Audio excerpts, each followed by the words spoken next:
లెక్కింపు మాత్రం ఆగడం లేదు.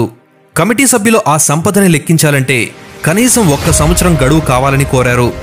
అంటే ఆ నేలమాళిగల్లో అంత అనంత సంపద ఉందని తెలిసేసరికి ప్రపంచంలో ఉన్న చిన్న పెద్ద ప్రతి మీడియాకి అది ఒక హాట్ టాపిక్గా మారుమోగింది. ఏ ఛానల్ చూసినా ప్రపంచ సంపన్న దేవాలయాల్లో భారతదేశంలోని కేరళ తిరువనంతపురంలోని అనంత పద్మనాభ స్వామి గుడిదేనని తేల్చి చెప్పారు. ఒక పక్క ఆ నేలమాళిగల్లోని సంపద లెక్కింపు జరుగుతూనే ఉంది. మరోపక్క అక్కడుండే ప్రతి ఒక్కరి ప్రజల గుండెల్లో భయం. చిన్నపాటి శబ్దం వచ్చినా భయం, గాలి వీచినా భయమే. అంతటి భయం వారిలో కలగడంలో ఆశ్చర్యం లేదేమో.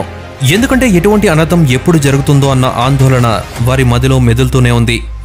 అప్పుడే సుప్రీంకోర్టు అధికారులు నిధిని ఫోటో తీయడానికి వస్తున్నారు. గుడి దగ్గరున్న హ్యాండ్క్రాఫ్ట్ షాప్లో కారణం లేకుండానే ఒక్కసారిగా మంటలు ఎగిసిపడ్డాయి.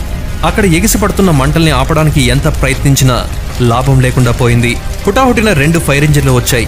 కానీ ఎగిసిపడే ఆ మంట